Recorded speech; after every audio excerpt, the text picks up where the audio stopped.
What's going on, man? Not much. Just got home from a stressful day at the shop.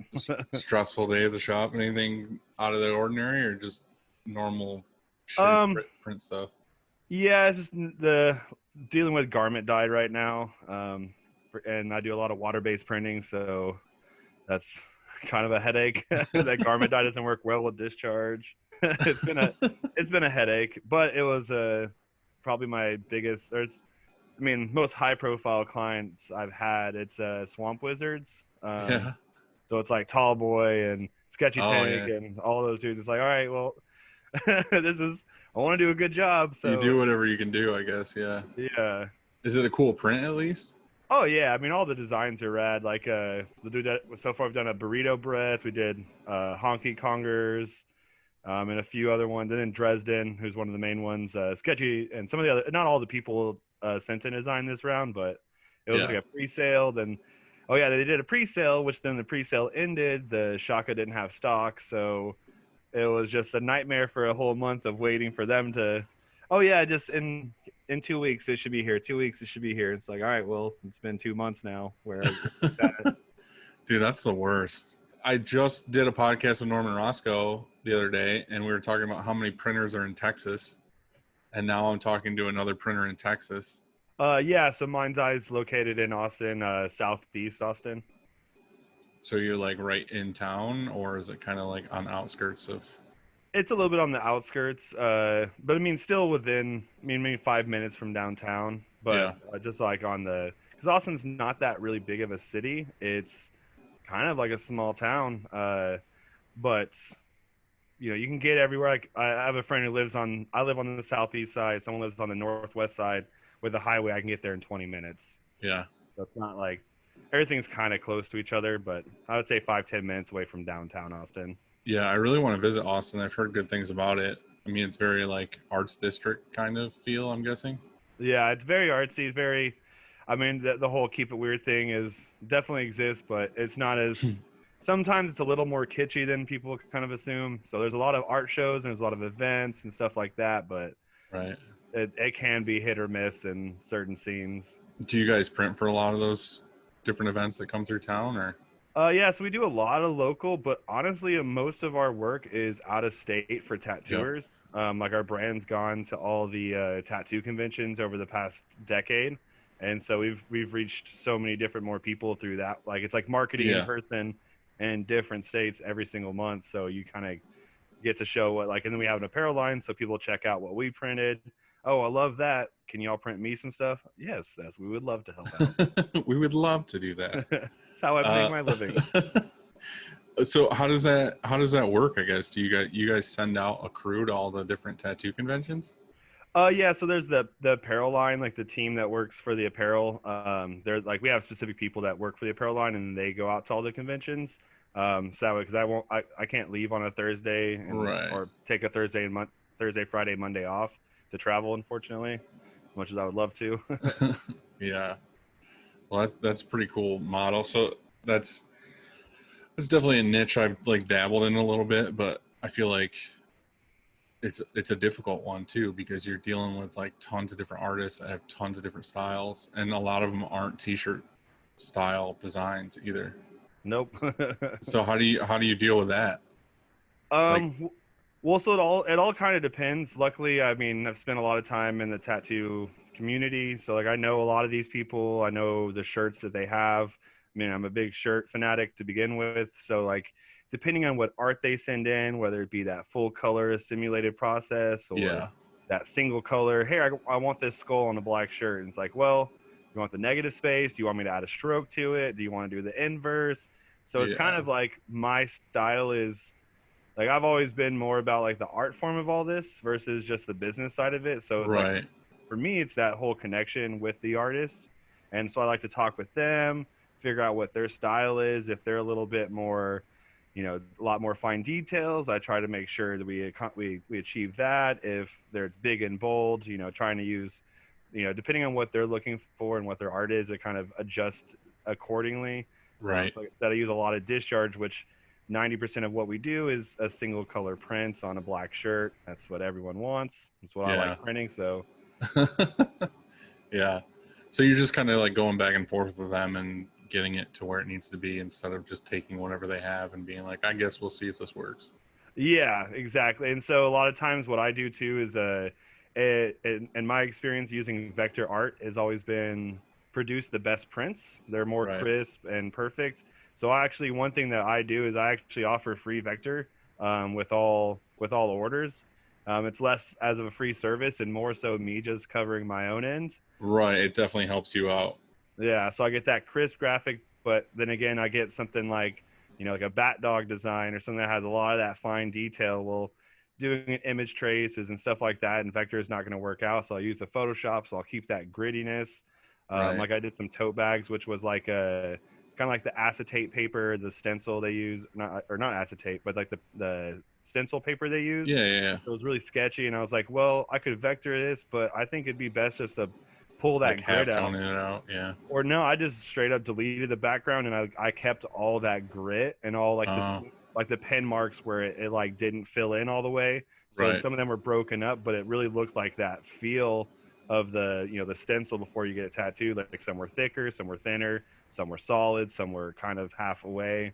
Right. Just had that sketch look to it. Yeah, exactly. So how did you get started in all this? Like when did you get involved with printing? So about 9 or 10 years ago, I guess it goes back to when I was a teenager and I would print off Volcom uh, graphics onto iron-on sheets, and I would make my own Volcom shirts. And I didn't realize at the time that it would grow into a giant passion. So when about 9 years ago, I moved out to Austin, and originally I was going to move out here to start my own clothing line, focused on my art. I have a background in graphic design. I have my own clothing line now. But when I got out here, I was looking around and noticed how many people were making art, how many people were printing shirts. And I was like, well, people like an artist, but that's one thing that I can do and one thing I can sell.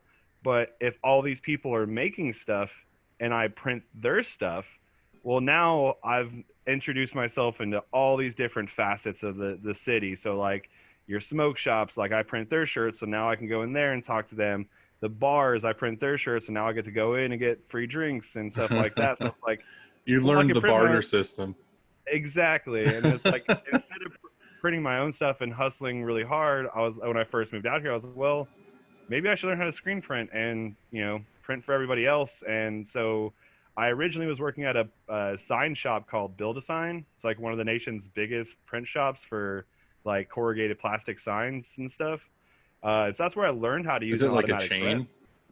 No, it's just a giant corporation that's bought up all the websites, and they do like magnets and stickers and So it's like a stretch Signs canvas. 365 or something like that. Honestly, I think Signs 365 is a subsidiary of the owners of the company. They're now something different, so I don't know. They sold the company, so I don't know what they're called now. Yeah. But I learned how to screen print there on an automatic press, and then me and my roommate at the time was like, "Well, I got $500. You got $500. Let's go to Ryonet, buy the beginner set for $1,000. You get the press, you get the cleaning supplies." Yeah. Built our table out of wood and started printing out of there, and I had no clue what I was doing.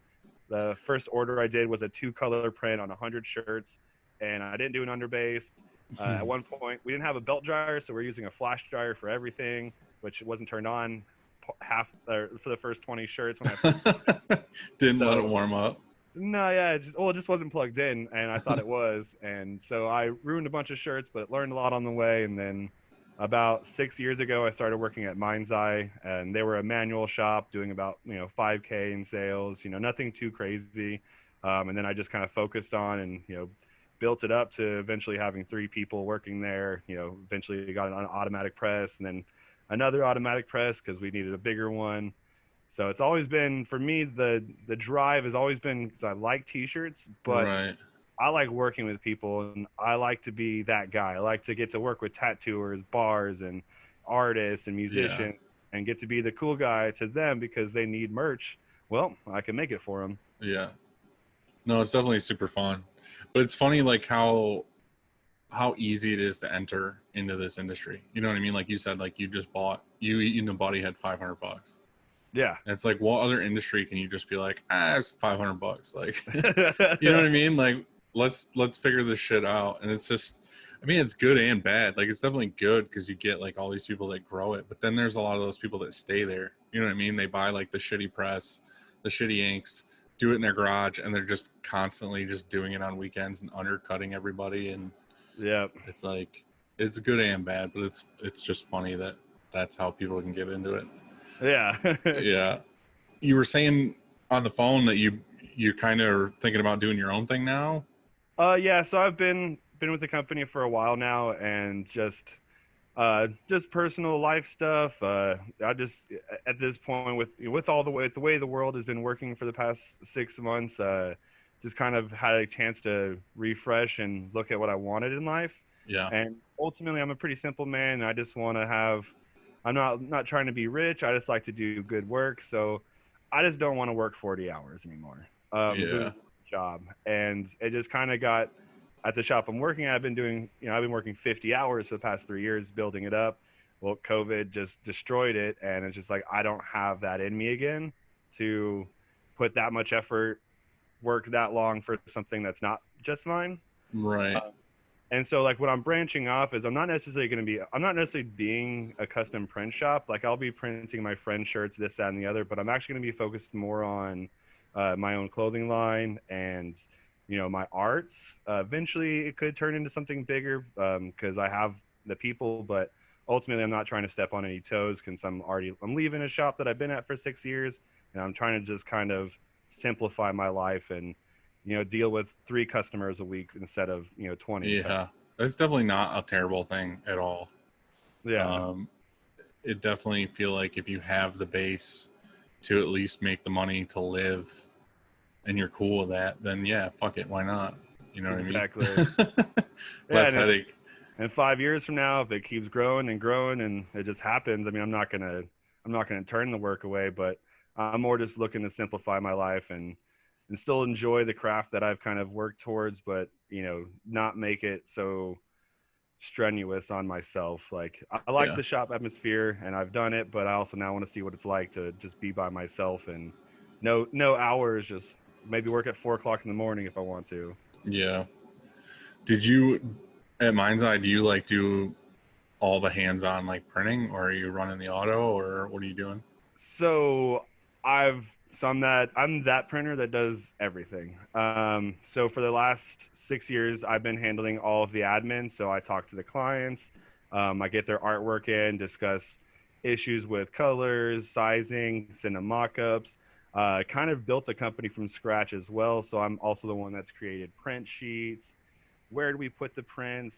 How do we set that up? How do we invoice the quoting? Then I also do graphic design, so I do my art steps, I do my vectors. I can It's see why you're a little burnout. Yeah, and then after they're ready, I go put them on the screen. Then I set up the auto.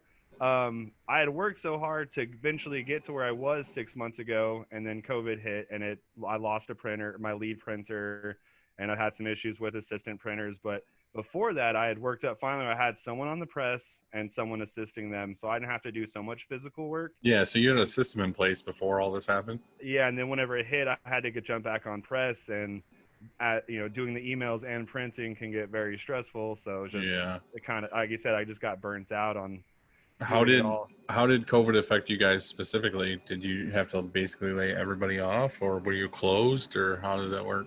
A little column A, little column B.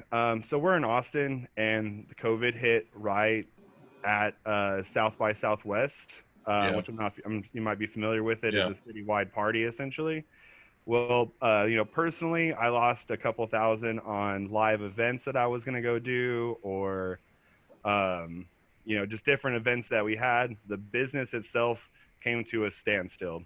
The week of the South by, where we typically will do about 20 grand in sales, nothing hit. Nothing. It was over. No more South by. Right. None of the big people are coming. None of the small people are doing anything. And now you can't have more than 150, or you can't. At the very beginning, it was like you can have 250. Then it went down to 150. Then 100.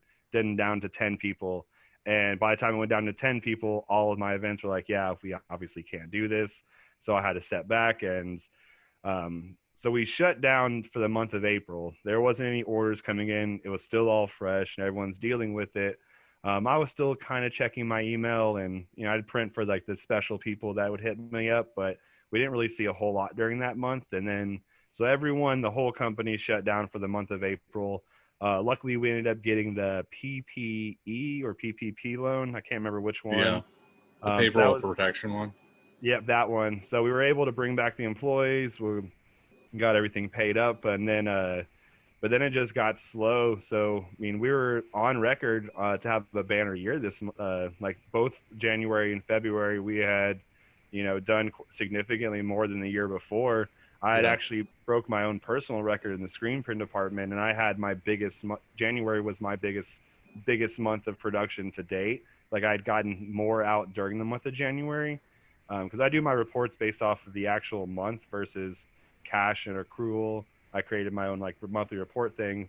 And so that month I printed more than I'd ever had before. So you guys are generally pretty busy in January? So here in Austin, we also have a thing called the Star of Texas, which is the tattoo convention. Oh, okay. So your niche is busy in that month. Exactly. And they're all coming to town. So anyone that needs anything, typically that week, we're probably working 60-hour weeks just to catch up with everything. Because tattooers are, I love them, but they are the worst at placing orders. Yeah, no, I know. I do like maybe 10 or 20 tattoo shops, and I feel like it's always last minute. Like, hey, I'm doing this thing this weekend. It's like Wednesday. It's like, dude, what the fuck are you talking about? Yeah. And it's always too like, I'll get the art to you tonight, and it's like they haven't even started it yet. Yeah. It's like, all right, well, do you know how many you want to order? I want white shirts. It's like, help me out much. I can order the blanks.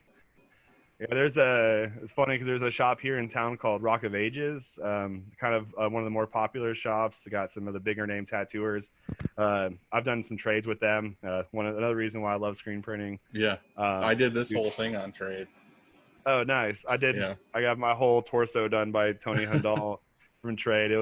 He printed 1,000, like at least 6 or 7 orders of 100 to 200 shirts, and he sells a lot. That's one thing that like I would love to talk about in this podcast sometime is like how much. That's a question I should add is like how much have you accrued over your career in trades? You know what I mean? Like because right now, like no joke, as we're talking next door, they're doing sheetrock like in the renovation, and we're trading part of that. Like we traded. Like I said, I've traded tattoos. We've traded food. Oh yeah. We've traded like the blacktop out front, like just construction in the building, just like tons of random shit, like trees cut down at my house. It's I feel like we're in the industry where we can basically trade with almost any business. Everyone needs something that we have. Yeah. Everyone needs. It's just so funny, like what we can do with t-shirts. Yeah, and since Mindzai is also a digital print shop, we also have stickers and business cards and stuff like that to use as trade. So a lot of the times, like the company parties, hey, barbecue stand, y'all want some business cards? We'll trade you for some catering. Yeah. Hey, pizza shop, we'll design a logo for you or design a T-shirt for you and print them at cost, and just for a few pizzas, and people love it. It's funny that people don't see. People love trades because they don't have to spend money. But they also don't see us spending money. Right. That's what's the best. Yeah, that's what the best part of it is it's like, it's great for both people. It's not like anybody's cheating anybody. You don't actually have to exchange money. It's just like services for services. Exactly. Like I want what you got. You want what I got. I get the government involved. Yeah, exactly. Let's just be quiet. So that was one thing I noticed about Mindzai is that you guys do a little bit of everything. Like, how did you get involved with? Was it because of the clothing line that you just started to like get into, like patches and enamel pins? And I mean, I have an enamel mug from you guys that I use all the fucking time. Nice. Yeah. So so the owner. So I've been there for 6 years, but the owner has been around for around 10, 15 years doing stuff. His has always kind of got into industry because kind of answer your question is the same reason as to why he got into screen printing to begin with, was that he used to make CD duplications, and he used to make beats, and then they'd be like, hey, I got an event, do you make flyers? So he's like, all right. Well, he bought a Xerox and he started making flyers. Well, then they're like, well, can you do posters? And he's like, well, got a bigger printer, now he started doing posters. It's like, well, now they needed stickers. Well, now they needed T-shirts, and it's like, well, Right. You so just at kept some point, adding. yeah, and then at some point it kind of got to that point where it was just like, well, tattooers and a lot of people don't want to go online. They don't want to go search around. They don't want to go look for things. They want to just here, this is what I want, and talk to one person. So it's like, as a tattooer specifically is our niche. Granted, anyone can come to us, but they can come and it's like, hey, I'd like to get these T-shirts. I'd like to get stickers, koozies, patches, pins, and some art prints. And it's like, well, as time goes on, we find not everything we do in house. We're pretty upfront about that. Like we do all the digital printing, like the fine art printing, stickers. Yeah, but I feel like most people know that like you're not making enamel pins or Exactly. like stuff like that. That obviously has to have its own like manufacturing. Exactly. So we were like, well, everyone else is outsourcing it. Why not us? But at the core of it is just more. It's more to do with being able to help our clients out, Exactly. Yeah, yeah. and that's ultimately what I mean. I've always said is that the customer service is our business. We just print on the side because Hmm. all we're doing is helping people create things that they see in their head, and Yeah. you know. And that's So if, something that like I've really struggled with, and I've like gotten pissed off, like not like super, just like internally with like these companies. Like in our area, there's a couple companies in the city that basically they're middlemen. You know what I mean? They do the tumblers and the embroidery and like all this random stuff, but they don't do a single thing. Like you know what I yeah, mean? They outsource all of it. yeah, And like to me that bugs me because I'm a manufacturer. Like I'm actually like make sure everything's perfect and right and all this other stuff. And this other company is trying to compete with me on like, not a ton of stuff, but like a local brewery or whatever. They'll go in there with the sales guy and be like, I can get you anything you want. And it's like stop stepping on my toes. Like obviously like this is one of our customers or whatever. But so that kind of like makes me mad. But like was talking to somebody who wasn't a printer one day, and they were like, you know what? Like most customers don't care. You know what I mean? yeah. They just want the shit. Like they want the buttons, they want the tumblers, they like you said, they want to be able to go to you and be like, hey, I need business cards, I need enamel pins, shirts, and some embroidered hats. Yeah. And like if you don't have all those services, to them it's annoying to be like, oh, now I gotta go shirts for you and then these other things online and this and this. And it's like I've just struggled with that personally with our shop as being like, I don't want to do it unless I'm doing it here. Yep. But so I feel like we've just kind of cemented to our customers mostly that we just do apparel printing. But I Yeah. do feel like we're losing out a little bit with certain customers, like certain And clients, because we're not offering all those other things. I feel that that's kind of, I guess, in the same area we're at. I can totally see where you're coming from, where it's like, yeah, like I'm doing this in house. Like we're making these stickers, and then for someone else to come in and they just happen to have a cheaper way. But the way I Right. looked at it too is that like I also charge accordingly. So if you go to some shop, just like in the screen print T-shirts, I've had people come in and I quote them. And like, oh, somebody else told me $4 cheaper. And I was like, go to them. They will Yeah. give you something that's $4 cheaper. And Right. You so our get what you price, pay for. exactly. And then there's a lot of product, like you said, like pens. There is no place in America making pens. It's just the amount of labor, equipment. It's just not getting done. Most manufacturing happens Yeah. overseas. So those things, I feel like I do see where you're coming from, and I would hate to step on toes on someone that's actually a craft service. But some Right. stuff like that that gets manufactured, I see is more like we're just more here to help. And if our pricing works for you and you want this product, here we are. Now we're going to print your shirts in house. We'll make your stickers. We'll print your art prints. All of our main attractions and what we really do as a company, we have that control.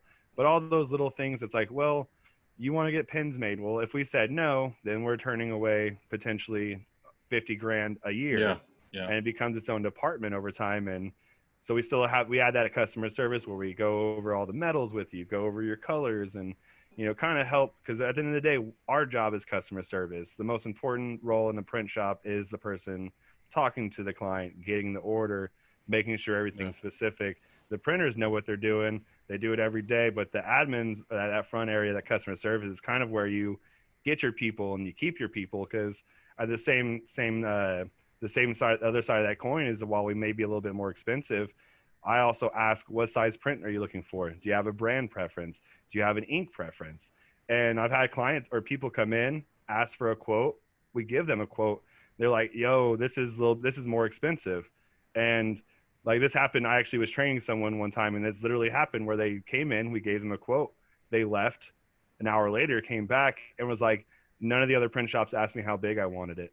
And it was just like, yes, that's what you're going to get when you come to a shop that cares. Right, you're going to get what you actually need and want. Yeah, some other shop's just going to try to take your money. I don't care about your money. I actually just want to print the shirt. I want to do a great job, and I want that pat on the back that says you did a great job, Jordan. Yeah. It's like that's really what I'm looking for. And yeah, the money, obviously, that pays the bills and keeps us alive. But ultimately, my job is to make sure that the person getting what they're getting is able to sell them, make money off of it, and come back to me. And I feel like that's my problem, though, is that just like I know here that we can do a really good job. Like I know if it leaves here, it's going to be great.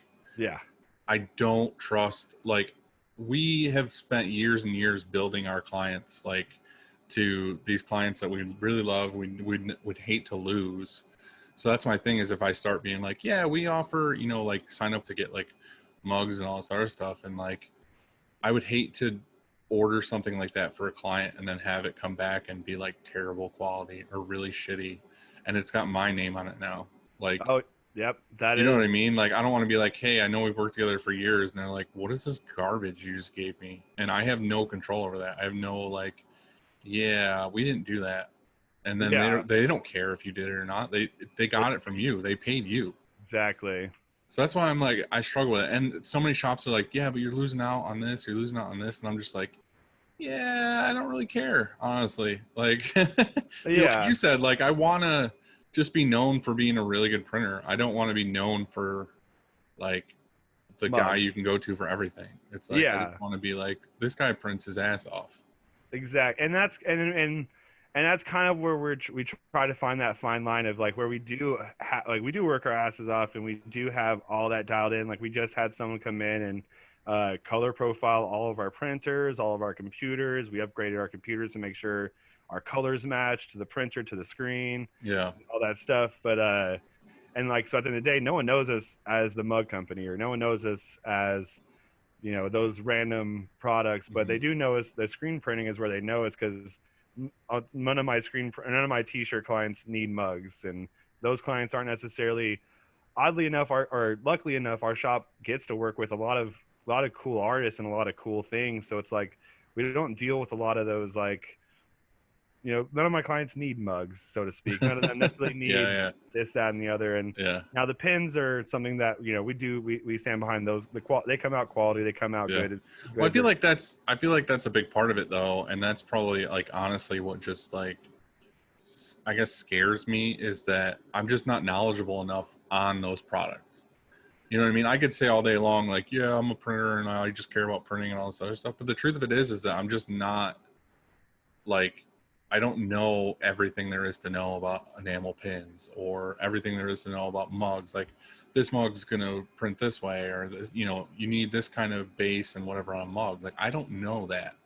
But like I said, if you, like you said, how important it is to have customer service and just be like super excellent at customer service. It's like, that's part of the job. If you're going to offer those things, is to know a shitload about those things.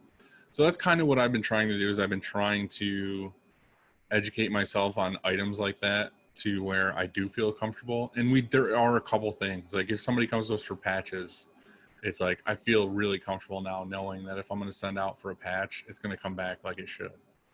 Or like you said, like enamel pins, like we've done a couple of those, like where I feel okay. But like I said, there's just so many items out there. There's like thousands and thousands of items you can offer a customer like that. And I'm just like, I'm like slowly adding a couple. And a buddy of mine, Matt at Relentless, like they do a lot of those promotional product stuff like that too. And we were having a discussion about it. I was like, yeah, I think what I'm going to do is I'm just going to like test the waters with Upstate stuff. Like you guys have Mindzai stuff. So like you could be like, you know what I mean? Like those mugs, the campfire mugs or whatever that you have, that I have one of those. Like, I feel like if I wanted to test that, I would just order a bunch for myself. And then I'd be like, yeah, these actually look pretty good. And that way when a customer comes in, I can be like, yeah, this is what it's going to look like. That's pretty much exactly what we do. Most products. And yeah, we, you know, like with pens, and so certain departments or certain products, you, instead of offering the entire world of it, just like t-shirts, we offer every brand, every color, every kind of ink. But with with certain things like patches, you're going to go, how big do you want it? And is it going to have a heat adhesive backing? Right. There's like 3 steps. Exactly. Yeah, And yeah. at the core of it, if you send me this really detailed graphic, I might not be able to embroider it, you know, at the end of the day. Yeah, You yeah. send me like a solid, like the hat you're wearing right now, the Lincoln Design Co., like something like that. It's not so, it works with embroidery. So you kind of end up Yeah. over time learning. And, you know, we've definitely made mistakes along the way. We've definitely had upset clients. But, and that does happen where it's like, It's just part of it. Yeah. everything's perfectly in line, kind of proves everything. Everything looks great. It goes into production.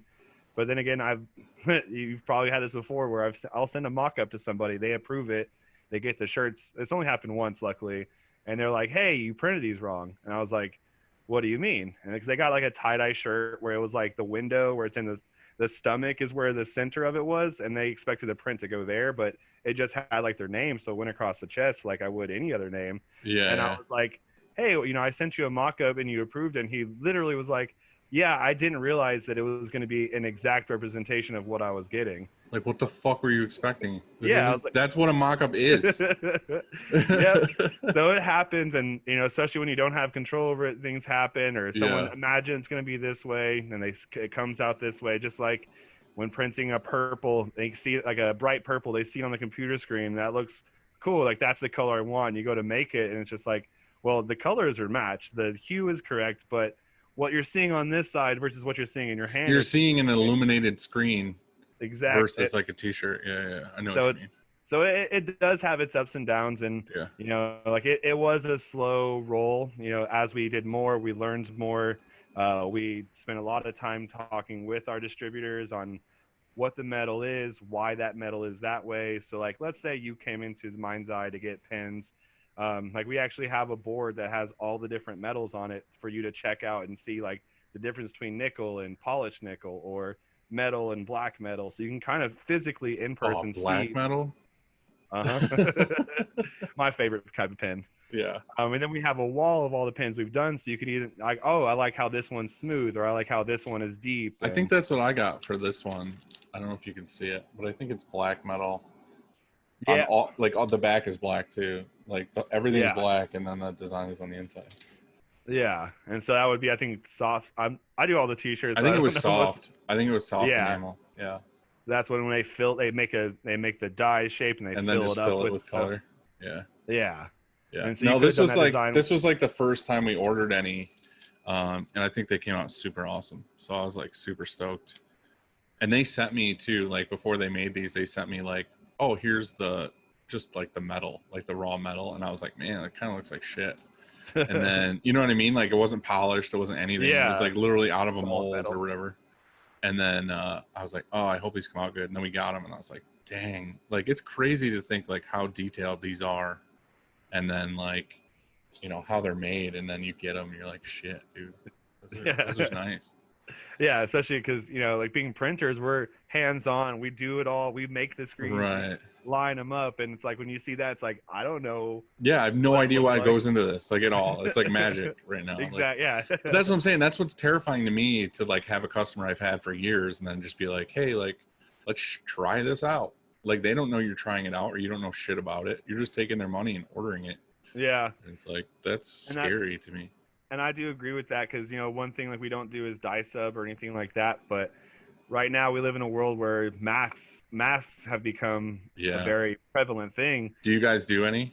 I decided personally that with losing employees and trying to rebuild, I was like, I just don't think it's in our best interest to go through the trial and errors of finding the right blanks that work with the right kind of inks, because we pretty much did the same thing in the beginning. We were just like, we're not doing masks. Like, we're not going to do this. And it wasn't like I don't want to learn this. Yeah. It was just like, I felt dirty about it. You know what I mean? Kind of like taking advantage of the scenario. Exactly. Yeah. And like, I feel like we've talked about this a couple times on here, but it's just like, I don't want that. Like, I don't want that feeling. It feels to me like you're that dude who went to Walmart and bought up all the hand sanitizer and all the, you know, the gloves and shit, and then you're selling them out of your garage. And it's like, I just don't want that. Like, we literally have one customer that we've done masks for, and I told him no like 3 times. I was like, dude, no. but he's like one of our biggest customers. And I said the only way I'll do them is if they were like the flat kind, you know, like no sewing, no nothing, literally like not the cutout t-shirt. These are like polyester kind of. Yeah. And we're just doing water base on them. And I told him, I was like, no. He's like, I need these for my employees. So that to me was like, okay, I'll do them because he needs to have them for his employees for safety, not like he's not selling capitalizing. them. Right. He's just like, I need these. And I was like, fuck. So I haven't like posted them online. Like they're really awesome too. They're like a 5-color water base print on the front, and it looks like a cool smile thing. It's got like, oh wow, it's like goofy. Yeah, I'll show you. But it's I just don't want to offer them. Like I don't want to get into that game. I don't know. I feel like now it's more of a norm, but in the beginning it felt nasty to me. And I was just like, I don't want to do this. But it's a big debate because a lot of people are doing the right thing. They're just offering it to their customers. You know what I mean? And they're taking it and they're doing what they want. I just feel like, to me, it seemed weird in the beginning, and I was like, I don't want to do this. Plus, honestly, they just look like a fucking pain in the ass to do. They don't look easy. They don't look fun. Nope. Yeah. And then you have to buy like clamps and shit. I'm like, yeah, the owner was asking me, he was like, well, what about doing this? And I was like, well, realistically, like we're running an automatic. If we get one clamp, I can print one at a time, and it's going to take forever. So yeah. in order or you can buy a $400 clamp for a 10-head machine. Yep. And it's like, well, that's going to be, do you want to spend $4,000 right now? Do you want to spend $2,000? And it's like, yeah, it's just because at the end of the day, it's like, it's kind of like if I charge, I'm going to have to charge you same, like a 1-color print is going to be the same on a t-shirt as that, you know, that's my pricing. So it's like these masks are going to be like $6 a piece or something. Yeah. It's like, and if you're going to sell them for 10 or 50, yeah, it just came to that point. It was like, I've been printing for a long time, and I really know t-shirts, so it's like I'd rather just stick to what I know. And this is my problem. That's what I was saying. When I think of all these other things you can offer, I'm just like, I don't want to do that. I want to stick to this, and I just want to do that all day long. But yeah, I don't know. I'm over it. I'm ready for I'm ready for a vaccine and the world to go back to normal. Yeah, I'm definitely feeling that. I miss live prints. That's probably, as much as I hate doing them physically, they're one of my favorite things in the world to do, because it's like, it's just like I do this every day, and I get so jaded, and I won't lie, like I'm burnt out on screen printing, but not in the sense that I'm not done with it, but just the actual physical labor of it. Yeah, you do it for so long, but then you go do that live print, and people are like, oh, that's so cool. Or you get the kid that sees it, and you're like, this is what I do it for. This is exactly. I spent all day in a hot warehouse where no one sees me, and now I get to be in a hot building where people get to see me, and it's like everyone asking me questions. I get to schmooze and drink. Most time there's drinks at the event. We were just talking about that on Wednesday, because we have like grilling Wednesdays here where we grill outside, and it was one of those like South Park or whatever it is there where the grapes or whatever go like member, and it was like I remember. It was like member screen, like live screen printing. And it was like, because we used to do it so like every weekend. It was like every weekend we had an event, and it was like, we only do local though. We're not one of those live printers that's like, oh, we'll fly to here or do this and do these huge things. Like we just did a lot of like corporate events and parties and like beer events here. Yeah. So it was like we would drive like an hour and a half, 2 hours. Like that was our max. But we were like one of the only people around here that does it. Oh, so nice. We do anything that comes our way. And then it got to the point where we were so busy with it that I had to buy a second rig. So I had like one group of guys going here and one group of guys going here. Damn. But for us, it was the same thing. Like it was just a fun thing to do. You know what I mean? You have a skill set. These employees you have a skill set. And I didn't at all treat it like part of the business. It was just like, you know, hey, you 3 guys go do this event, and at the end, whatever money you made, split it between the 3 of you.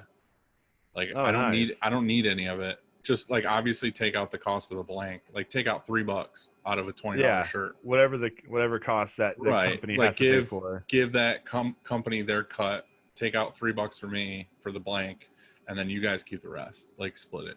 Yeah, that's they were stoked on it because they would fight over it. You know what I mean? They would be like, I don't want to lose this weekend's thing.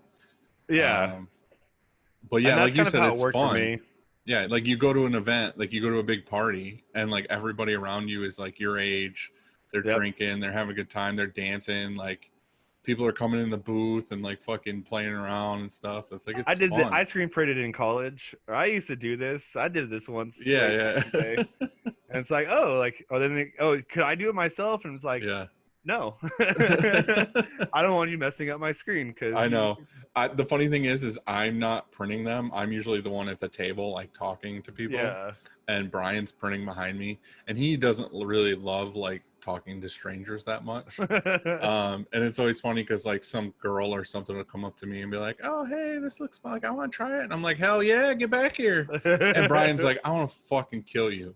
Like, you know what I mean? Like just some random stranger come back, because his biggest fear is they're gonna drop the squeegee in the ink. You know what I mean? That's like the one fear. That is like, a legitimate fear because they're gonna screw this up, or they're gonna grab the squeegee and be like, "What do you do?" And then like drop it right in the ink, and then I'm gonna be like, "Sorry, dude, that sucks." And then I'm gonna go right back to talking to somebody else. Let the next person right in the back. Right, and I'm just like, "Oh yeah, that happened. Oh yeah, there's a customer up here I gotta deal with." Yep. Sorry, you deal with that problem. Yeah, that's one of that's one of those fears. My actual biggest fear is like I get you're cool, you're at a fun event, but if you get ink on your clothes, yeah, I'm now responsible. And it's like if you come within a 5 feet of my print area, you are subject for ink. Like don't touch anything, don't lean up against anything. So when someone comes up to print their own thing and they pick it up and then the ink falls on their shoes, like these are $100 shoes. Like, oh, I'm not replacing them. Like that's your fault. Yeah. No, I warned you. We've had people, and this has happened multiple times, where people like a drunk dude comes up and he's like, "How much for shirt?" And we're like, $20. He's like, "How much if it's mine?" And he like takes his own shirt off, and it's just so fucking dank and sweaty and gross. It's not only like when you first grab it, you smell this dude's musk on it. It's when you run it through the dryer. Yep. I have just everything that was on that person just radiating in your tent, and you're like the funny thing is we don't give a shit. Like fuck it, like we'll do it because that dude's there. He's just having a good time. He just wants to fucking party. Yeah, and it's just like you don't want to like bring him down, and you're like yeah, dude, fuck it, bring it. And then again, that's me saying that. I'm not the one who has to handle it and print it. But I'm usually like, yeah, dude, let's do it, and he like runs it through, and it's just like. So we used to do that like way back in we moved into a new spot a couple years ago because we needed the space and it had AC for me, which was a great thing. That's amazing. We used to be in some warehouse spaces and we used to have a monthly art show like outside of the print shop stuff. Just we had an actual art show. We got free beer. We did a live print. Free if you brought your own blank. $10 if you want one of ours. It's really just kind of a way to involve the community. Yeah. And over time, I had to make the rule is like no more bringing your own shirt because it's one thing when it's one guy, but when 20 people over an hour and a half period of time bring their shirts, like honestly, I actually don't mind bad smells. I have a problem with heated up detergent. That's what that kills me. Like someone doused it in Downy. Yeah, and then I print it, and that smell just smells like chemicals comes right up out of there. Like I'm sweaty. I work in a warehouse with a bunch of other guys. Like that doesn't bother me. Like, but now the detergent, it's just so strong. And then it's like, then the other side of it is that when you wash a shirt, you have your fibrillation or whatever that's called, where the threads come up. It's gonna be way worse on theirs. Yeah, and it's like, well, then it's like, oh, why is this print bad? It's like, well, you gave me a shirt that's peeling up, that's all scratched up. Like, what did you want? And then my next shirt will have those. It's just very slight, but that next shirt will somewhat have that effect on it. So I was like, I got away with that. But what I did find something that works out very well for myself is, because like same thing like you said, like it's the live printing. It's $25 an hour typically, or depending on what the event is. So it's like the business isn't really making a whole lot of money. It's really more so the marketing and getting the handshake with people. Mm-hmm. So I just I talked to my owner and I was just like, I'm just going to take them on the side. So what I do is I actually buy the Gildan soft style shirts, the ring spun, like lighter ones. And I just buy a bunch of different colors. And so I have these events. I used to have a monthly event, and then some of the restaurants or bars I go to, I just bring 4 designs, $10 a t-shirt, super cheap. And the places, like a lot of the times the places like you just sell whatever you can, whatever you make, you keep the money. I just want people that there's something to be at my event. So like this month actually, since COVID is happening, I missed out on the 3. This is actually my busiest month for live printing. So I missed out on my 3, but like last year I did this thing called Logger Jams. I brought 75 t-shirts with me thinking, I might sell 30 to 40. I sold out. I sold all of my t-shirts. The very end, they're like, what size do you have left? And I was like, I got a medium. And they're like, cool, I'll buy it. And I was like, all right, well, it's $10 a t-shirt. People like that. They want that $10 shirt. And it's just a black plastisol print on a Gildan, and I'm doing it for myself. So it's like, well, I can work this and maybe make $500 after, sell 50 shirts, make 500, take away the 300 or the 200, whatever it costs in the blanks. And yeah, I feel like we do the model that most big live printing places do. They're like, never do that. Yeah. You know what I mean? They're going after like huge corporate thing. They're like, oh, we did a thing for Levi's, or we did a thing for Toyota or something. It's like, I'm doing a thing for the fucking packaging plant, like their Clambic. You know what I mean? Like, so what we're doing is we're going to these events, like the beer ones and all these other ones, is we're doing that, where we just bring, and I don't care if I tell people because I don't really give a shit, because we just do it locally. So like, we'll bring, it's like 600 something shirts. I think we bring like half black, half heather gray. So there's always the people who want a black shirt, and there's the people who are like, I have too many black shirts. And then you give them a heather gray shirt. You know what I mean? Like, those are the two options. Like, we can print almost anything. So we make 4 designs, and we use just like good opaque inks, like plastisol inks. And we change up the colors. So basically, before, we make 4 really cool designs, 1 color prints. They're always specific to that event. So they're always like, have the date on them, or, have stuff on them that's for, like, if you don't buy it today, you're never getting this again. Yeah. And like the design is oriented towards what, it's specific for that event. So we're making new designs every time we go somewhere. Yeah. And then we sell the shirts for $20. Well, we give $5 back to the person who threw on the event. So we make $15 a shirt. Yeah. So most of the times we're picky to where we won't take every event. Like, usually they're like, oh, there's gonna be 5,000 people here. And it's like, okay, well, what other vendors are you gonna have? Like, we won't take events that have other vendors unless it's like food or something. Yeah. Like, if it's a place that has like 85 vendors, like, you're not gonna sell anything. Oh yeah. So like, if we go, like, we do this like country music festival thing that's here, and we're the only vendor other than like the food trucks or whatever. We'll sell like 400 shirts, 500 shirts, and we're making $15 a shirt. Yeah. But that's what I'm saying, is those are the events that we do. Yeah. But that's what they're doing. And your client's super happy too, because everyone. But like you said, it's not, for me as the owner, I'm going and I'm getting some side cash or whatever. But like, my employees are super stoked because it's like an employee benefit basically. Mm-hmm. And we probably got like 30 sales, like potential new sales, from people who are at the event that are like, I own a construction business, or I do this, or, hey, I'm the head of this huge company that orders thousands of shirts. Good to meet you. Do y'all do this right. And it's always like, actually, we have like a really well-known, great, huge shop that does, high quality prints all week long. Yep.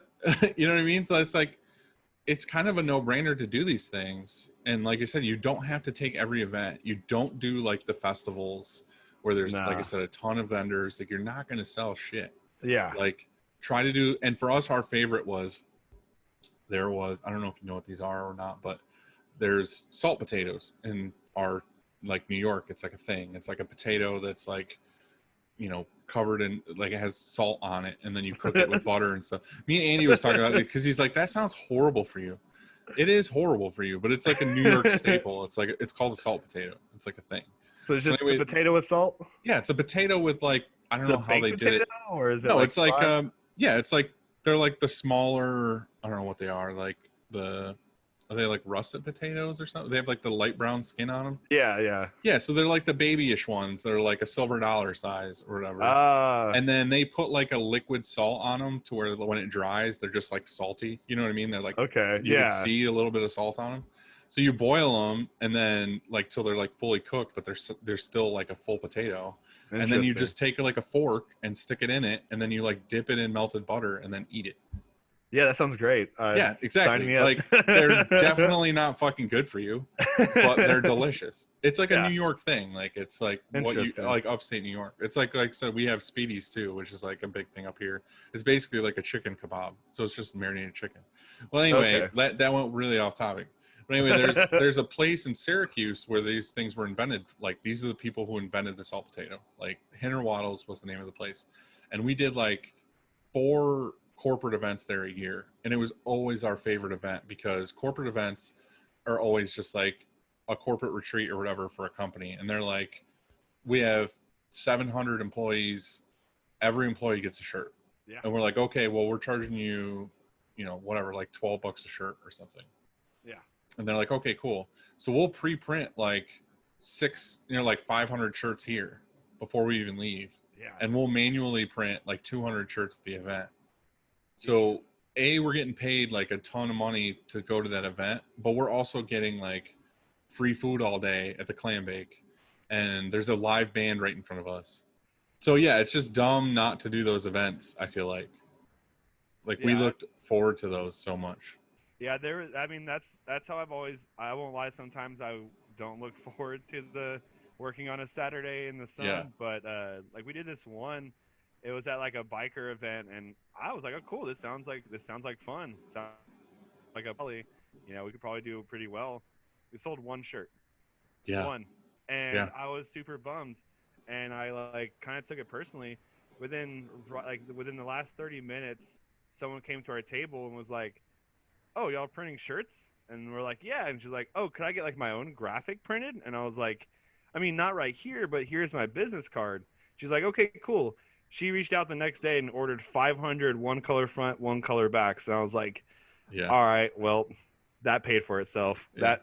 Glad we went to this event now, because had I not, that we wouldn't have got that order. Yeah, yeah. And, that's that's a couple $1,000s right there. Nothing to shake a stick at. Yeah, dude, I don't know what happened with your mic, but it's totally fine now. Like as you were talking, I could hear the volume going up. Of course. I don't know why. I don't know. It was just like you were like it just got louder and louder and louder. Yeah, I'm a production artist. I don't do this technology stuff very well. You're totally good. It's good now. It's fine. Before it just sounded like you were whispering is all. So have you ever had to fire anybody at your job?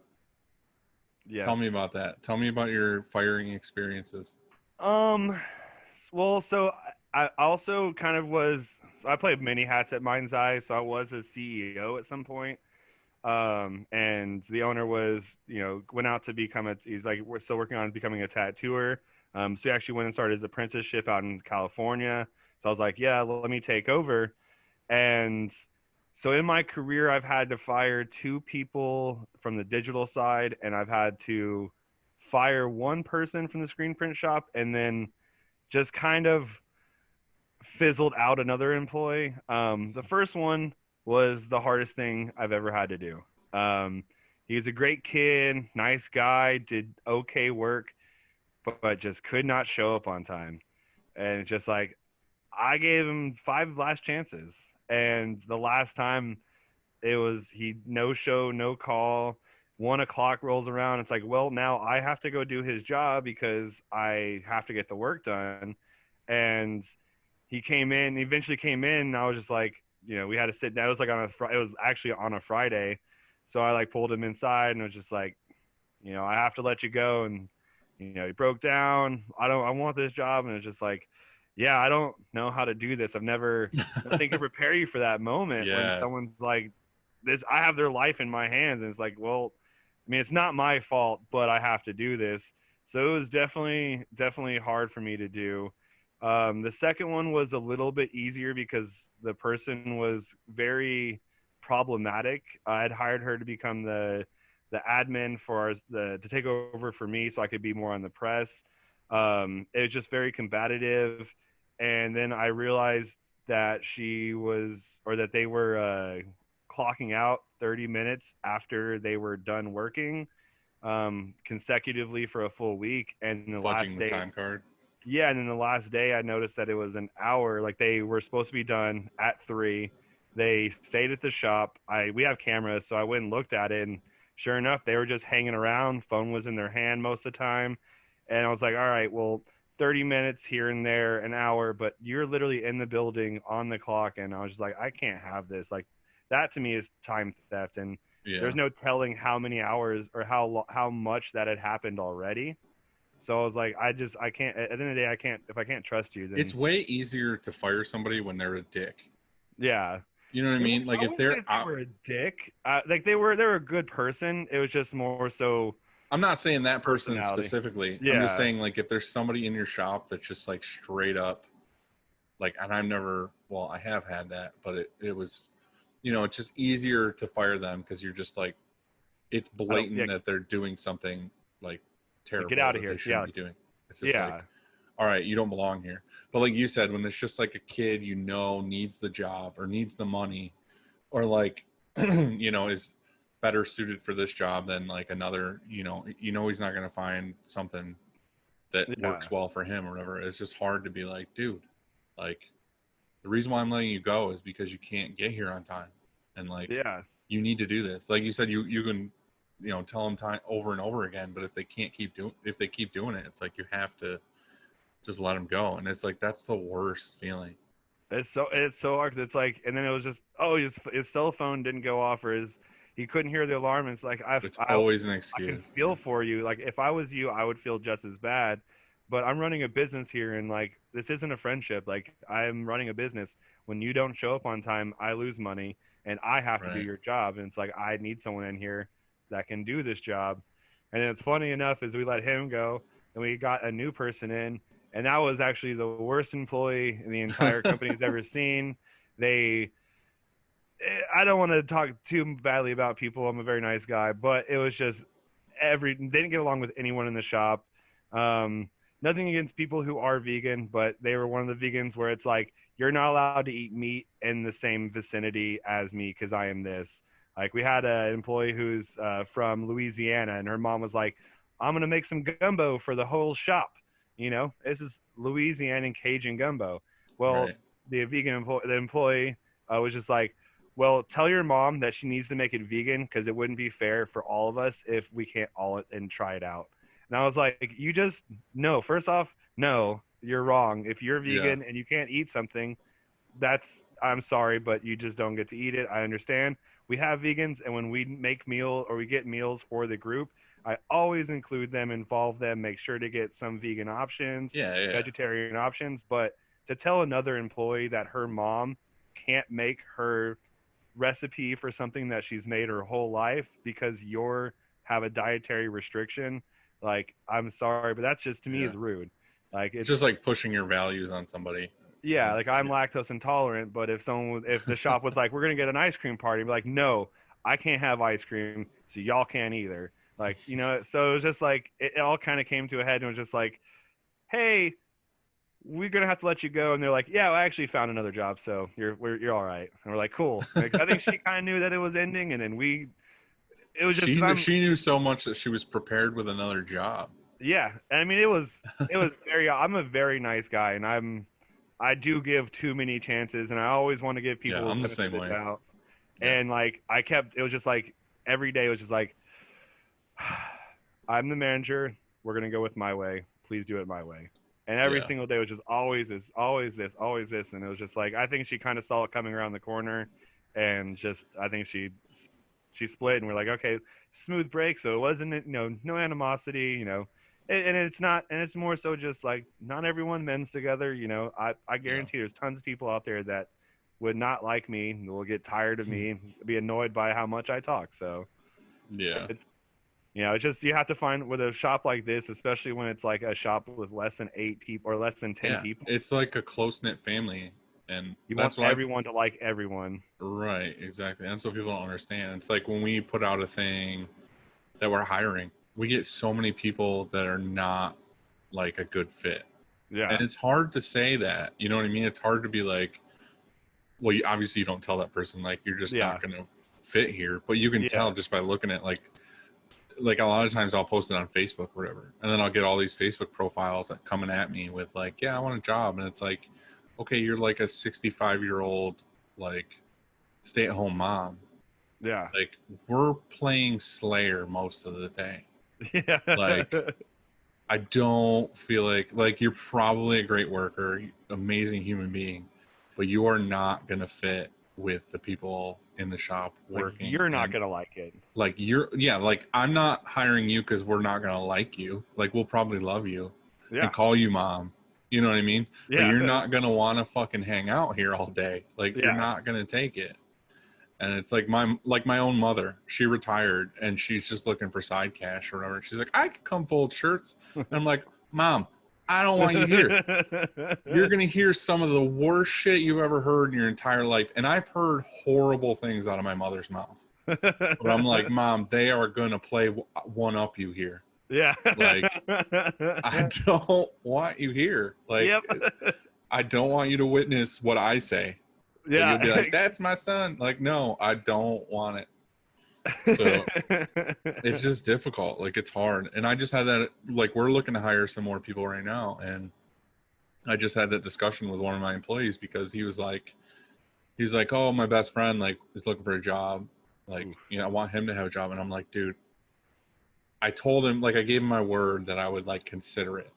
Yeah. So to me, like, my word is super important. Like, that to me is my currency of, like, if I say I'm going to do it, I'm going to do it. So I've been putting it off. And I finally had a talk with him yesterday. I was like, these are my concerns. Like, if I hire this person, I just want you to know that, like, it might not work out. Yeah. Like, you need to know now that, like, we have everybody we have here mostly because they've been with us since we started, and they're very important and very core people. Like, Yeah. we had like 30 other random people that have worked here over 10 years, and they just didn't work out. Like, Yeah. shit happens. So I just want you to know, like, to me, you're a core employee, and I'd hate to lose you. You're very important to this company. I just don't want to hire your buddy and be like, dude, this guy sucks so bad, and then have to fire him, and then you'd be like, well, fuck this place. Exactly. Like, Nothing. You can't. It's right. And I had to have that talk with him. I was like, dude, this is how it's going to be. I just want to let you know it's stacked against you right now that, like, he might not work out. Like, he might be great. He might be amazing, and he may be here forever. But it's like 50-50. Like, and I just need you to know that I'm willing to give this person the opportunity, right. as long as you Which understand. I probably shouldn't. Like, Yeah. as soon as you said best friend, I should immediately be like, sorry, I can't do it because And I don't want to bring anything between you guys, whatever. But I'm just kind of like, fuck. Exactly, especially with best friends. I mean, so that first shop was my best friend, and I started my shop. Well, we went through a couple years where we didn't hang out for a minute, you know. Yeah. So sometimes working with your best friend isn't always the best idea. I mean, he still helps me out from time to time. Right. We're still friends, but it's like, maybe we shouldn't get these two mixed up because you're best friend and you're gonna hang out with them every single day, and it's like, well, if you all have some. Well, you're not even like, you're hanging, but you're also making, like, decisions. Yeah. I feel like if you were with your friends at like hanging out, like a separative thing, but you had to think that, like, if you guys were in charge of making, like, money making decisions while you were hanging out all the time, you guys would argue. Like, you would fight about something. You know what I mean? You'd be like, well, we have $4 between us. Who's going to get a Big Mac and who's going to get, like, a dollar menu item? Yeah. You know what I mean? Like, you would fight over shit all the time. And it's like, if you bring that to your work where you're, like, trying to make money all day long, it's like, you guys are going to argue. But luckily, like, I've had my best friends, like Brian and Chris, like, since I started. And they were, like, an anomaly. Like, they both are super invested in the company, like, want to make it grow just as much as I do. So, like, that's amazing. So I got lucky there. But I also had a friend that I've had since high school. Like, well, I've had these two since high school, but I had another one since high school where he just didn't work out. Like, he was here 7 years, and he just got to the point where, and we let it go on for a long time, where, like, he just didn't like anybody new that came in. Like, just tried to find things wrong with him. Yeah. You know what I mean? And then he was just, like, a dick to everybody. And then it was like where everybody felt like you were walking on eggshells all day because they didn't want to piss him off. And it's Yeah, just that doesn't like, really make for a good work right, environment for right. And anybody. then it got to the point where I was just like, dude, like you can't work here anymore. And then it was like a weight was lifted off everybody's shoulders who worked here because they were like, oh, like, there's not going to be that guy who's like in a pissy mood all day long. I always wonder if that's going to be if I'm that guy at my shop. Yeah, yeah, that's what's going to happen as soon as you leave and start your own thing. They're like, yes, finally he left. Oh, because it's funny. 'Cause, I mean, everyone in my shop knows. I tell everyone new. It's like, hey, just a heads up, I'm an asshole. Like, I'll be your best friend, but like I don't put up with shit. Like, Yeah, if you're doing a bad job, I will let you know and I will help you grow. But if you continue to not listen to me I'm not going to be very happy. And yeah, I'm also running the company, so I'm stressed out some days. I got to figure yeah. out how I'm going to print this 4-color back, 3-color front, while also getting my art steps ready on the simulated process, while also talking to this big tattoo shop out in New York and It's just a dealing lot with, to juggle. You know what yeah. I So mean? it's just like I'm gonna be pissy some days. I'm gonna be kind of short with you. Like someone the other day, like my assistant put the loaded the screens, put the flood bar and squeegee on, and then I was like, "Did you register this?" And he was like, "What?" I was like, "The." I grabbed the screen and just pulled it towards me, and he was like, "Oh crap!" And I was just like, "Yeah, please fix this." Like, I mean, I'm being a little bit nicer now, but I was a little bit of a dick about it. I was like, "You didn't even. Why did you put these on? Like, you didn't even lock it in. You didn't even just flip the switches. You just left the screen on there and loaded them up." I mean, he's new, so he's trying to like do the next step and kind Yeah, of getting ahead of himself a little bit. yeah, and it's like, all right, well, you got to walk before you run. So I might be that guy at my shop, but they'll see. I won't see, but they might see. They're gonna see how nice it is to not have you around, is what you're saying. Nah, I'm nice guy. They don't all work for me. So like Mindzai Yeah, is a shop, but I mean realistically, a lot of what's funny is a lot of people don't know this. First off, they don't know that I'm doing from A to Z, but right. at the height of the pinnacle of Mindzai's existence, we only had 3 screen printers or three people working in the screen print department. While we have 9 or 10 people in the company, they work for the sticker department, the art department, the admins, the marketing. So at the core of it, everything's done by these three for the last year. I had 3 people. Before that, it's been 2 people, me and someone else, and then for the last 6 months, it's been me and someone else. So it's like I only deal with the people that work for me. I'm kind of short with other people. They do their own job. I don't ever Right. get You don't onto have to them. talk to them or bother with them. Yeah, yeah. Yeah. So I was gonna be the fun guy, come in and it's like, oh hey, what's going on? Like I'm not mad at y'all. Y'all didn't just make my day harder. Yeah, yeah. Do you guys have, I guess you can answer it for you specifically or just mind's eye. Did you guys have at a point like a kind of like a turning point, inspiring job where it made you like change the course of the company at all? Wait, what do you mean? Kind of like if you guys were just printing whatever and then all of a sudden you had like a really big tattooer that you did a job for and then that made you do nothing but that niche. You know what I mean? It really cemented you in the tattoo niche. Do you have a customer like that?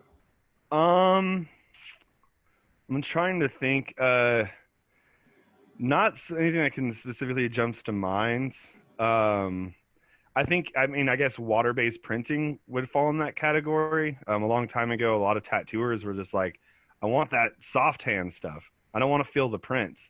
Right. And so those people that needed it like that, well, I had to print it.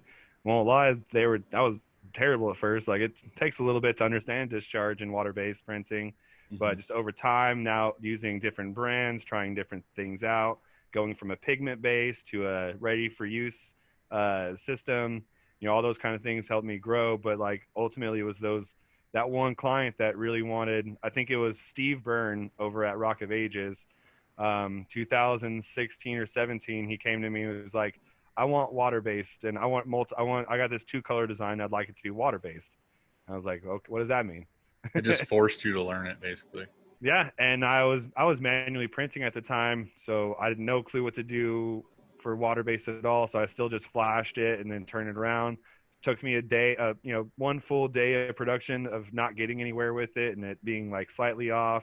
To eventually where I was like, well, let me just kind of expand it. Let me give a little bit of a bleed on the red because it was a black and red print on a tan shirt. I was like, let me just add a little bit of bleed like I do plastisol, And sure enough, that worked out because everyone told me water-based, don't add bleed, don't add chokes. Right, about registration, everything. I was like, yeah, everyone has these rules, and it's like, well, when I break the rules, I end up getting a good shirt, so I guess the rules are meant to be broken. Yeah, So I printed that shirt. That's one of the things like I really want people to understand with this podcast, or like with me, or the one with me and Andy. It's like, it's not like, I know there's these people who are badgering you all fucking day that like has to be this way, it has to be this way. But most of the people that are doing that are like distributors. Yeah. They're not people who print at all. They fucking are trying to sell ink, or they're trying to sell shirts, or they're trying to sell you something. You have to get this like, product in order for this to work. Right, like, oh, you have to do it this specific way. And it's like, well, fuck off. Like, as long as I'm printing it and the end result is really good and the customer loves it, like, who gives a shit like how I got there?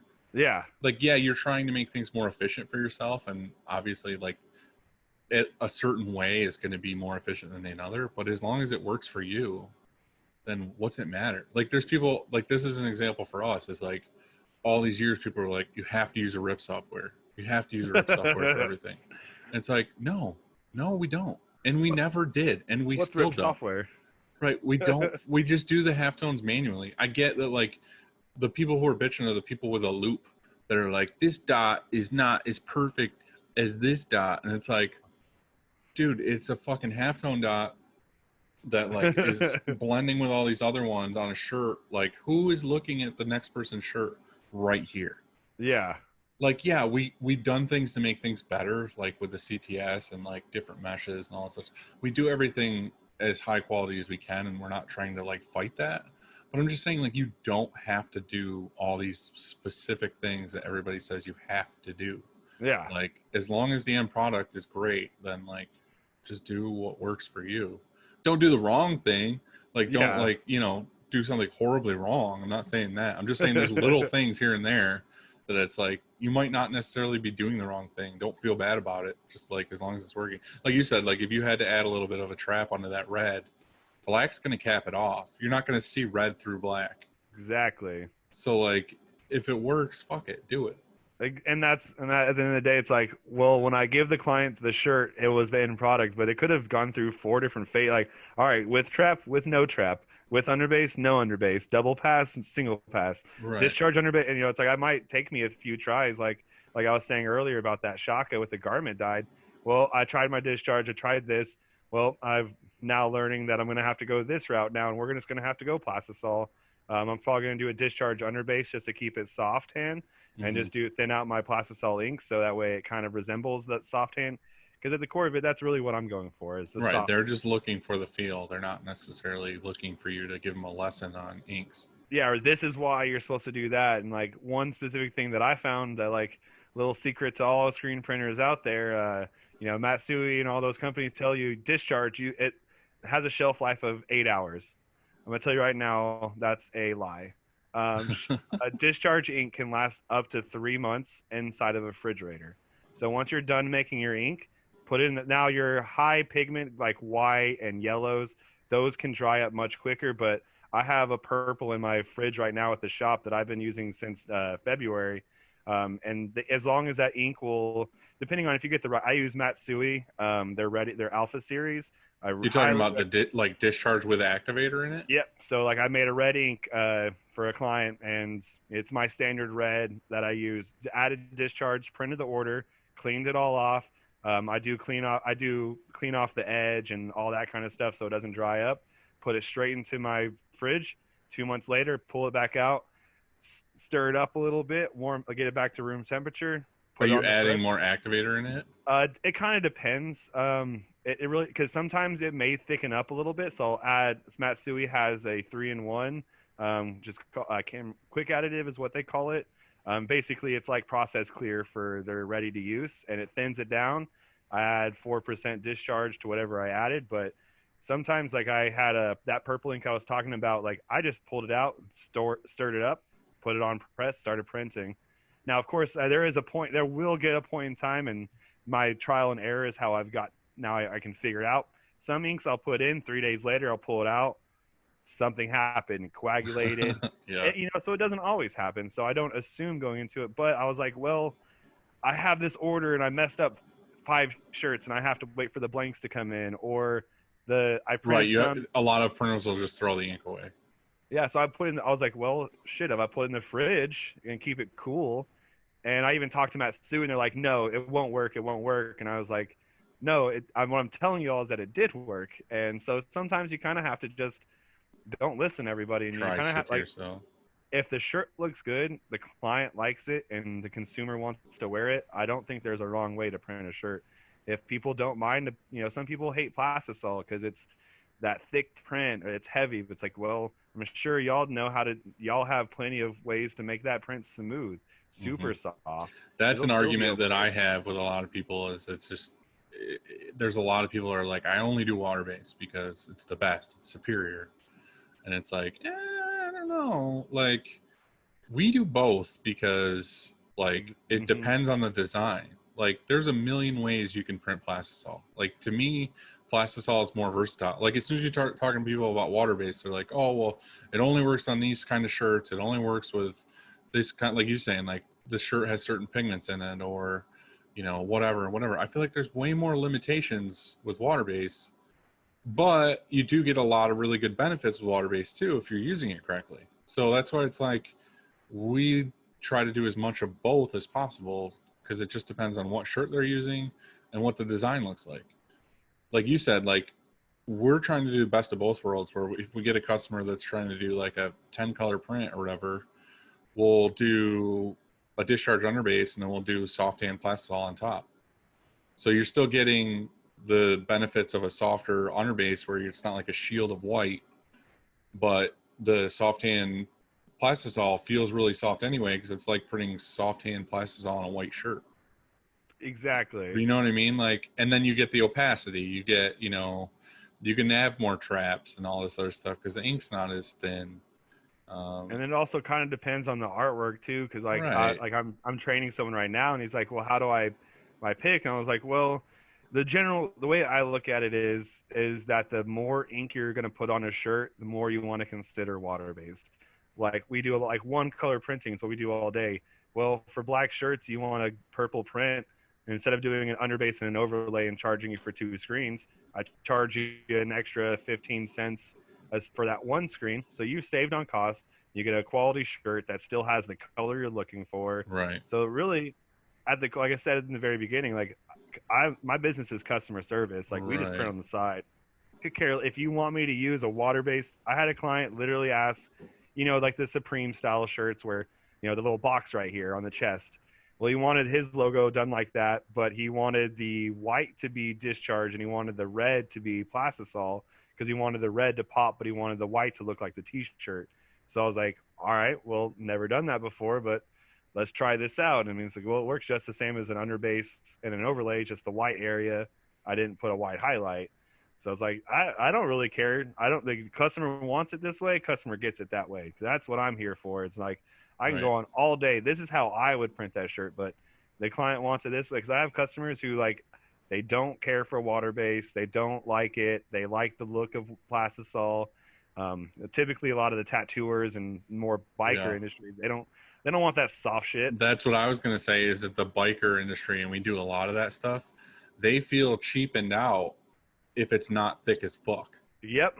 You know what I mean? And we've had that where we printed shirts for a customer, and that's where we were always in the mindset of like, it's got to be as soft as possible, like everything's soft. And then you print for an old school guy, like an old school, truck club or whatever. They feel like it's not quality unless it weighs like a pound. Yep. You know what I And mean? that's If it's not bulletproof, yep. they're getting cheaped out.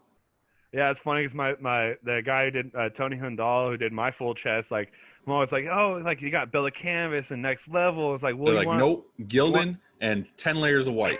I was like, well, they got. You want the midways? No. What's the heaviest option? I was like, they 6 ounces. Like, yes. And it's like, and I Hmm. don't want that soft ink shit. Give me the thick. I want to feel it. I Right. want to feel like I I'm. want it to be braille, and Yeah. like they want to feel it. It's just Yeah. funny. Yeah, it's just that old school way. You know what I mean? It's like, I don't know. And I'm then you cool with got the whatever. And then you got the other side of that. You got the people that if they get a plastisol print, they're just like, ugh, this is just thick. And I've got those shirts. I have some of Hmm. my favorite shirts in my closet right now. I won't ever wear because you know, the design calls for a giant circle underbase Right. and then a full overlay, and it's just like, well, when it's that thick. But Yeah. like, you know, like we've obviously talked over the years about like all the little accessories that what's the Action Engineering has, so like the roller squeegee. Yeah. That changed my life. Yeah. I was like, wait a minute, like That's how we feel with a hothead. yeah, I want one of those so bad. Dude, it's so good. Because it doesn't matter, you know, with the roller, you're doing it right after the flash because you want that ink to be like a little soft still so you can Malleable. like flatten it out. This doesn't matter because it's heated. So you're So it just just doing irons it out. all the time. You're just ironing everything. So does it kind of make like a single pass of white, like a double pass, or does it still We still like if do you're gonna like do it depends on the design. You know what I mean? But like yeah. you look at stuff and you're like, okay, this print, you know, on this kind of shirt, it's gonna have fibers sticking out or whatever. Like you used to always think about like, oh, this hoodie's gonna suck because it's so soft and it's got so many fibers sticking up. It's gonna look like sandpaper. We're probably gonna have to heat press all these afterwards. Like there's never Yep. a discussion of that anymore because you just put down the underbase and then you hit it with the hothead, or you just pre-iron the shirt before you even put any print on it. It That's just what I was about to flattens. say. Yeah, it I just saw flattens someone all the do fibers that. down. So that's what I was saying. That's what we do with all our hoodies now. It's like our standard rule. And some people will be like, "Oh, you're adding an extra spin."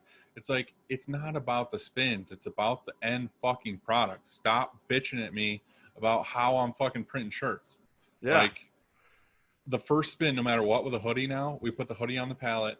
It gets pre-flashed so that we get rid of all that like shrink that might happen.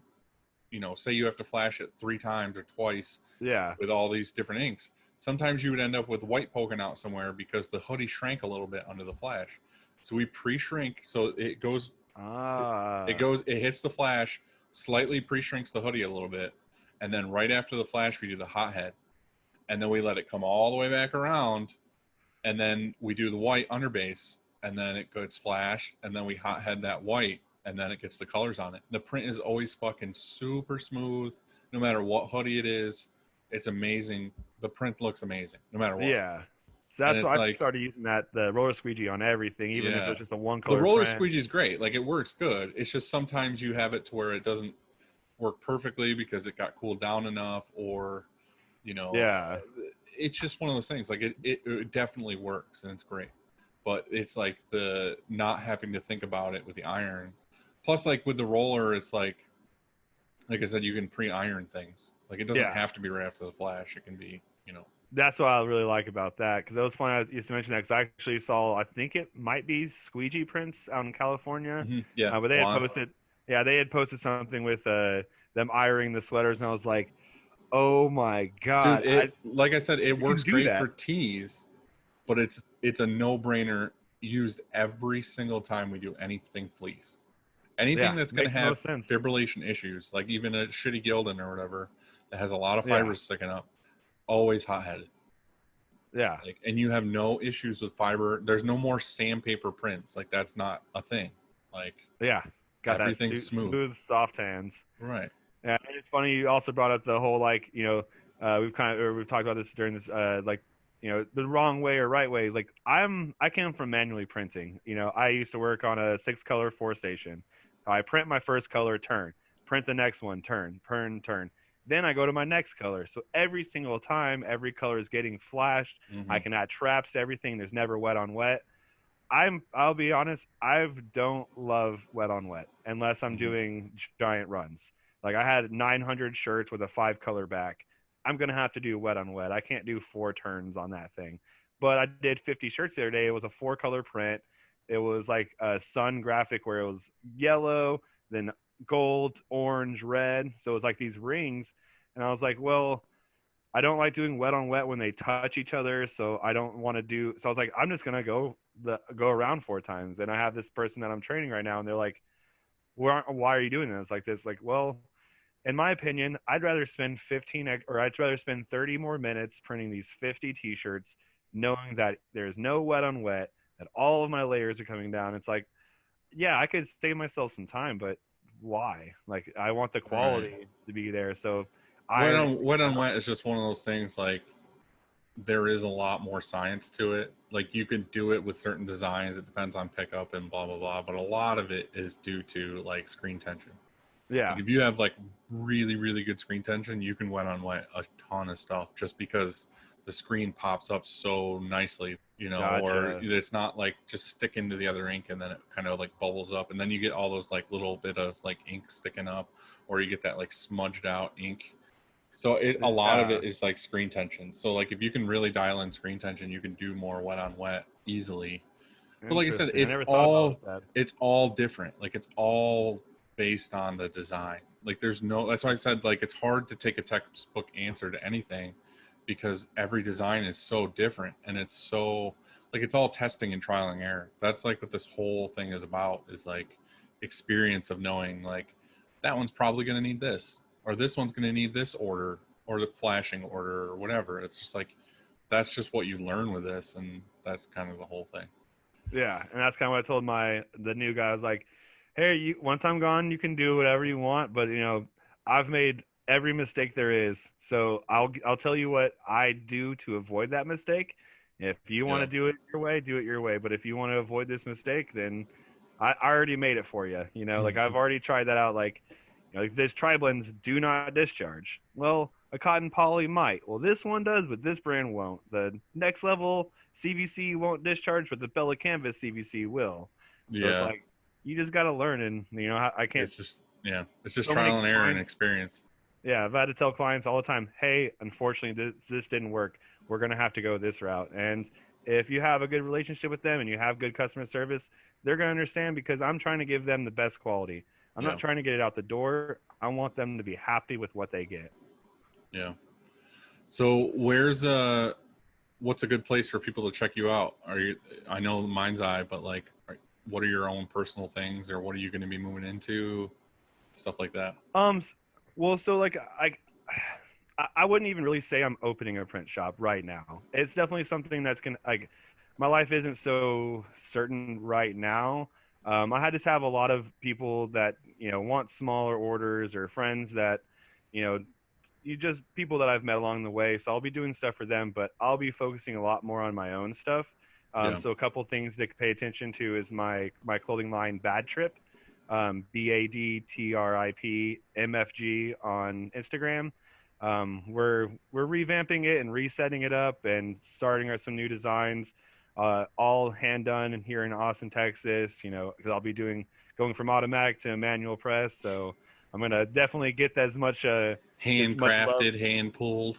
hand jobs in Austin, Texas. That sounds I think wonderful. I think we're gonna put that on our inside tag. So Bad Trip MFG would be where to follow my art and kind of stuff that we're going to be producing. And then Goose Prints is technically going to be the moniker, or the name that I'm going to be going by. I'll be doing some t-shirts, but I actually have a lot of flat stock in the works that I'm going to be working on. That's awesome. So I'm going to try to get with a lot of artists and do CMYK printing, do some simulated process, and then just do some art printing, because that's kind of where I got into it, was art printing. And I kind of want to go back to where I'm more doing stuff you put on your wall than stuff you wear. But I will never stop printing t-shirts because I love them too much. Yeah. Yeah. All right, dude. Well, thanks for doing this with me. I appreciate it. I know it was last minute, but it's fun to talk to you. Yeah, this has been a great opportunity, a great experience.